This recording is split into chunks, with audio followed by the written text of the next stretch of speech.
essai court sur le thème proposé, ordonner le chaos, avec un point d'interrogation entre parenthèses.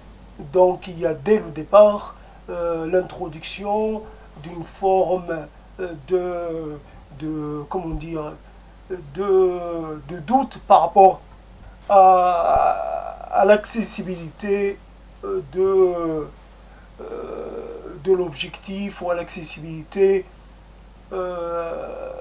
de l'idéal, si on considère que le fait d'ordonner le chaos est un idéal à atteindre, un idéal à, comment dire, à revendiquer. Le terme de chaos, évidemment, est quelque chose qui est perçu comme un élément négatif, un élément déstabilisant. Le chaos lui-même et l'instabilité, l'incapacité d'introduire de la lisibilité, d'introduire de la prévoyance, d'introduire de la bonne gestion d'un phénomène. Et donc le chaos peut être considéré comme un facteur, comment dire, un facteur d'une certaine, qui peut conduire à une certaine incapacité à prendre les choses en charge, à les, à les gérer, à les régir. Le chaos, certainement, il y a plusieurs aspects aspects de chaos. Il peut y avoir un chaos intérieur, un chaos extérieur, indépendant de soi. Le chaos intérieur, c'est quand on est en fait face à un déversement de stimuli et de désirs qui, en quantité, et désirs qui pourraient être en opposition les uns aux autres, et désirs qui arrivent sans trop qu'ils soient attendus parce que des comment dire, on va dire des prédispositions personnelles font que on est plus sensible à tel ou tel stimulus et que cela introduise de l'instabilité, de l'inconnu, le chaos, c'est quelque chose qui est perçu comme un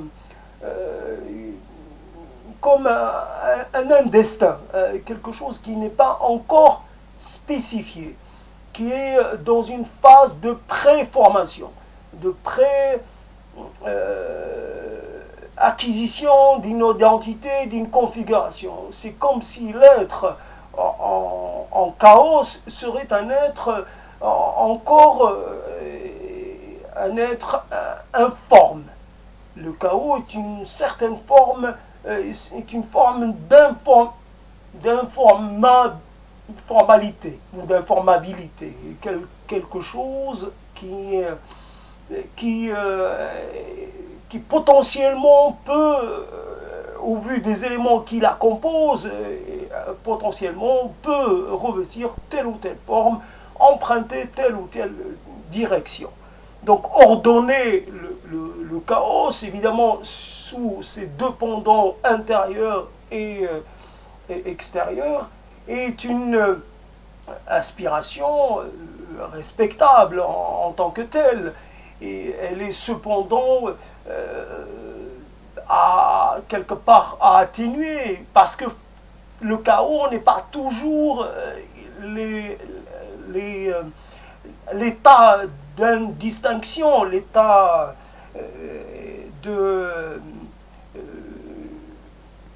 il n'est pas toujours là. Il y a des phases pendant lesquelles on n'est pas tout à fait, on acquiert une forme et puis on est plus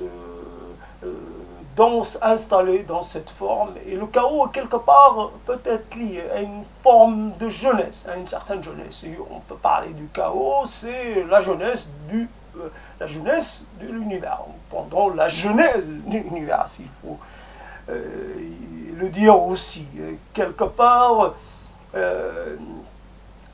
le chaos, c'est aussi le côté, le surgissement d'une force qui n'est pas prévue, qui est destructrice, désordonnatrice, et cette forme, elle va évidemment engendrer, le chaos n'est qu'une phase intermédiaire, et elle engendre une certaine stabilité.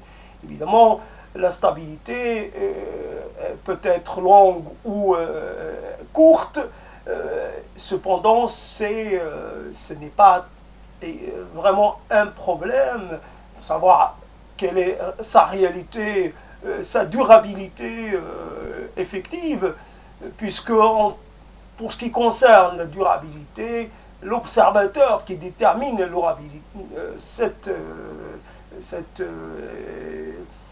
cette mesure-là est quelque part et juge et partie. Nous déterminons la durabilité des choses à partir de notre à partir de nos mesures à nous. Nous avons la mesure de nos propres vies, notre espérance de vie, c'est ça, et les différentes phases de notre vie, le temps que nous mettons à nous transformer, etc. Nous sommes dépendants pendant un certain temps, etc. C'est ces repères-là qui déterminent notre rapport au temps et à la durabilité des choses. Donc fondamentalement, la stabilité qui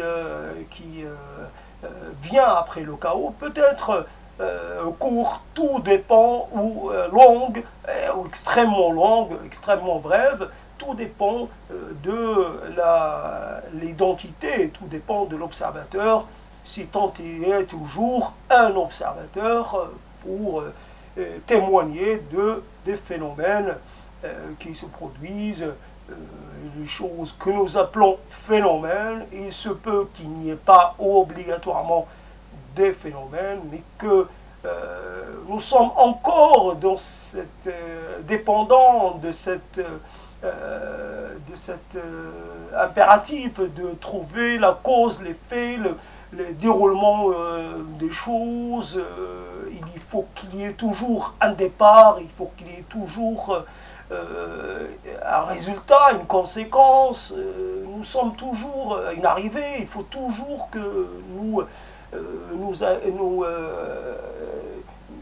entreprenons le monde, ce que nous appelons le monde, de cette façon-là. Donc, le chaos est un terme évidemment intéressant pour ce qui est de parler d'une certaine force un peu impétueuse. Voilà, je pense au chaos, je pense à une inondation, à cet écoulement impressionnant d'un cours d'eau après une chute, un cours d'eau pendant ces phénomènes extrêmes, et que cela évidemment détruit, mais cela aussi va amener à de nouvelles configurations jusqu'à la prochaine inondation.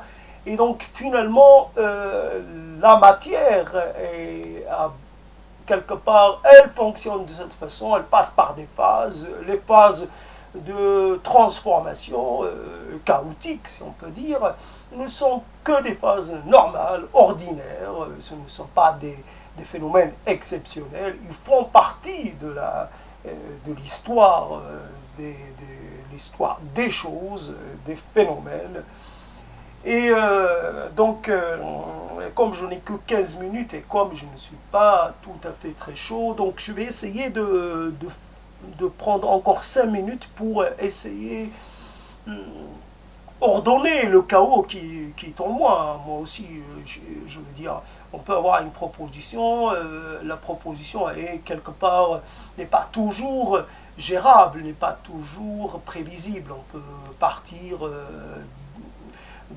d'une idée pas tout à fait très claire, et puis penser qu'on va quand même pouvoir la traiter, puis on se heurte à une difficulté ou à des difficultés, et on est obligé un peu de marquer une pause.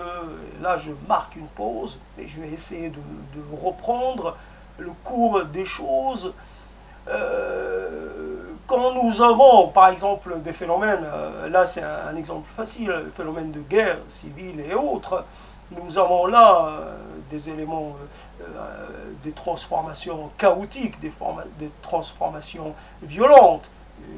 Évidemment, là, je mets concomitamment chaos et violence. Je ne sais pas si je suis légitime à le faire. On a tendance toujours à associer chaos et violence, chaos et malheur finalement. Et donc ces choses qui sont là, évidemment, je suis comme un certain nombre de gens, j'ai une certaine admiration pour les ruines, une certaine admiration pour les villes désertées. Je trouve qu'il y a un côté plus intéressant, plus expressif quand les bâtiments sont par terre, quand il y a cet élément de béance, par exemple, quand l'ordre n'est plus est mis à terre, est remis en cause dans cet ordonnancement qui est celui des cités actuelles et qui est un ordre plus ou moins ordonné, un ordre plus ou moins harmonique ou harmonieux. Et le chaos, les destructions, on va dire, anarchiques, arbitraires, introduisent un élément esthétique assez interpellant, assez, qui crée, qui donne matière à une certaine plaisir, disons-le. Et donc finalement, ce chaos, on sait très bien qu'à partir de ce chaos vont naître d'autres. L'histoire va connaître des bifurcations, et de ces bifurcations, il va y avoir peut-être de nouveau nouvelles configurations, des populations vont se déplacer, et ces nouvelles configurations, ces nouveaux mélanges vont créer peut-être un présent intéressant, un présent fécond. D'un malheur peut naître quelque part une vie plus riche, plus intéressante, comment dire, c'est cette force qui oblige les gens à aller les uns vers les autres, à rompre avec leurs affiliations classiques, à rompre avec leur appartenance territoriale et autres, et à aller accepter accepter de nouvelles contraintes, etc., etc. Donc je ne sais pas exactement comment le chaos intérieur, fondamentalement, avec l'âge, il devient plus gérable, il est plus sourd, il est atténué. Ça n'empêche pas que les questions qui produisaient des échos forts deviennent presque sans conséquence, les questionnements, les interrogations, et finalement, il y a une telle capacité à gérer l'imprévisible et à gérer, pas exactement, là je suis un peu, je m'avance un peu, c'est pas tellement de gérer l'imprévisible, mais en fait finalement, avec l'âge on s'expose moins, donc il y a moins d'imprévisible, on s'expose moins au chaos intérieur, on s'expose moins aux autres, et on est plus dans une certaine retraite un peu de ce qui fait la vie. On est replié un peu sur ses acquis, sur soi, sur sa demeure, etc. On protège ce qu'on a, on est moins dans l'élan, on est moins dans l'exploration, on est moins dans la prise de risque, etc. etc. Donc, ordonner le chaos, c'est évident que le chaos, pour finir, puisque je n'ai pas beaucoup de temps avec cette histoire toujours de webcam, pour finir, et je dirais que le chaos est comme je suis pour, il y a une force dans les phénomènes extrêmes. Ce sont les phénomènes extrêmes qui nous obligent à regarder notre environnement d'une autre façon. Nous créons toujours les conditions d'une certaine maîtrise des événements. Mais cette maîtrise conduit obligatoirement à une certaine torpeur, à une certaine mort lente. Et c'est l'éruption de phénomènes déstabilisants, de phénomènes chaotiques qui nous obligent à sortir de nous-mêmes et à activer nos ressources qui étaient laissées de côté. Nous avons les ressources nécessaires pour faire face à un certain nombre d'imprévus, mais voilà. Donc, ordonner le chaos intérieur, je dirais plus être même provoquer le chaos, parce que fondamentalement, il crée de nouvelles configurations. Il permet de nouvelles redistributions des choses. C'est comme peut-être on n'a pas assez d'une vie pour vraiment tout faire. On ne peut pas se comparer à l'univers où quelque part l'explosion, enfin, la mort ou la fin d'un astre peut être le début d'un autre, par de nouvelles combinaisons, etc. La matière est de nouveau disponible pour de nouvelles potentialités. Nous n'avons pas assez d'une vie pour justement pouvoir nous relancer. Peut-être que nous nous relançons au travers de nos descendants. Et si nous n'en avons pas, évidemment, cette hypothèse-là est inexistante.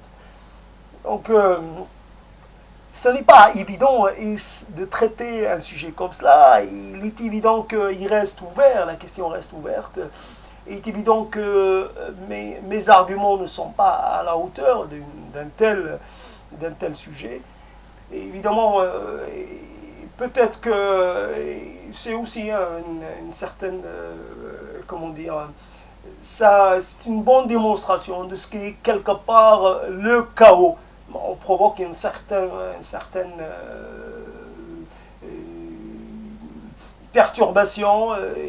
Vouloir s'attaquer à un tel sujet, c'est aussi créer les conditions pour démontrer une certaine forme, pour revendiquer une certaine forme d'impuissance. Il y a un côté impuissant à venir à bout d'un tel sujet. Mais c'est l'idée d'un désordre désiré, d'un désordre contrôlé, d'un chaos salvateur, d'un chaos rédempteur, d'un chaos presque transcendantalisant, qui est intéressant. Donc je finis, puisque je m'arrête là, puisque je pense que les 15 minutes se sont écoulées, et je suis je ne suis pas maître des choses, je suis souvent, les mots viennent ou ne viennent pas, les arguments viennent ou ne viennent pas, la vision des fois elle est un peu limitée. Et c'est ça l'intérêt aussi de ces essais, c'est qu'ils ne sont pas tous de la même facture.